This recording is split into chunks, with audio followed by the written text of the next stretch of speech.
Maryland's Secret, brought to you by Pontiac Motor Cars. America's luxury leader and Old Dixie biscuit flour, the best biscuits you've ever tried. Tonight's presentation, Maryland's Secret, written by best-selling author and producer Rock Hatfield, finds our Maryland in quite the pickle. Join us now for Maryland's Secret.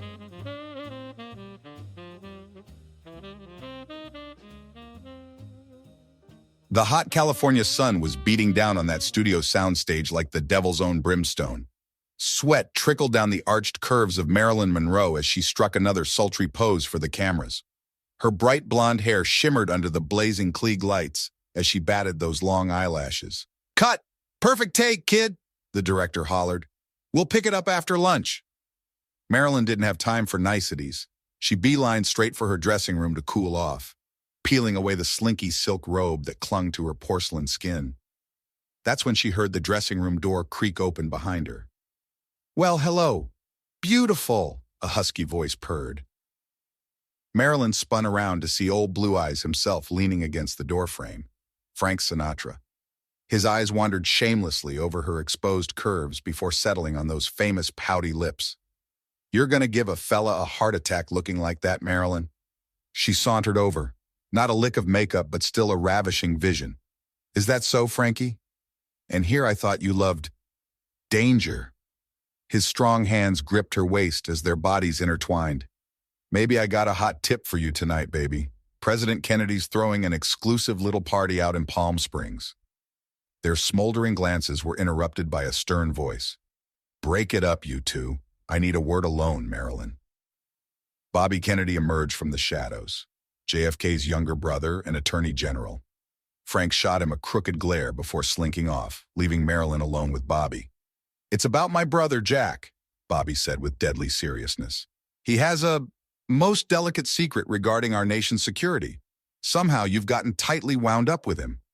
Marilyn's heart pounded, but she feigned innocence. "I don't know what you're implying, Bobby. Don't play dumb with me."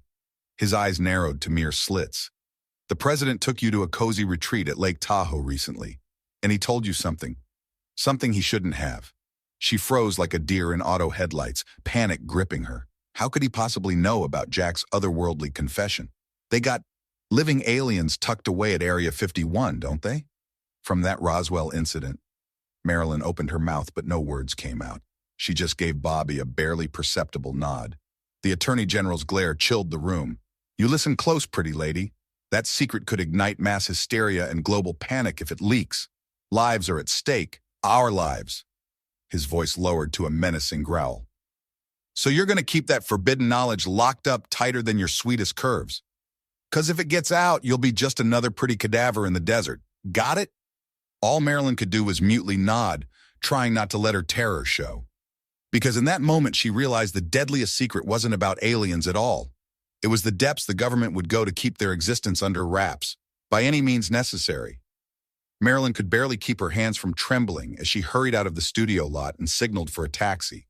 Bobby Kennedy's menacing warning kept replaying in her mind like a broken record.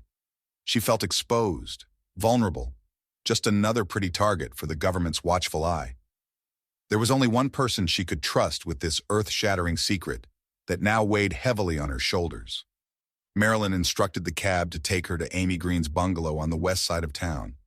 Amy was Marilyn's dearest friend and confidant ever since they met years ago at one of Gene Kelly's famous Saturday night charades parties. While the Hollywood elite recited silly parlor games, Marilyn and Amy had been inseparable from that night on, bonding over their shared feelings of being glamorous outsiders in this brutal town. The taxi pulled up to Amy's quaint Spanish-style home. Marilyn rushed up the walkway, anxiety coursing through her veins. She rapped urgently on the wooden door. "Amy! Amy, it's me! Open up!" she called out frantically. The door swung open to reveal her best friend's concerned face. "Marilyn, good Lord, you look like you've seen a ghost. What on earth?" Before Amy could finish, Marilyn burst through the doorway, swept her inside, and closed the door behind them as if they were being pursued. "Oh, Amy, you'll never believe what's happened," Marilyn began, her voice edged with panic. I know something so secret, so incredibly unbelievable that Bobby Kennedy himself just threatened my life over it." Amy's eyes went wide as saucers. "Threatened you? What is this about?" Marilyn's voice dropped to a whisper as she revealed the unthinkable truth President Kennedy had told her about the Roswell alien recovery. Amy simply stared at her dumbstruck as the words escaped Marilyn's lips. Thank you for joining us for this edition of Marilyn's Secret. Marilyn's Secret has been brought to you by Pontiac Motor Cars, America's luxury leader and Old Dixie Biscuit Flour, the best biscuits you've ever tried. You can find Marilyn's Secret as a podcast and audiobook, available on many fine platforms. We hope you will join us for the next exciting episode of Marilyn's Secret.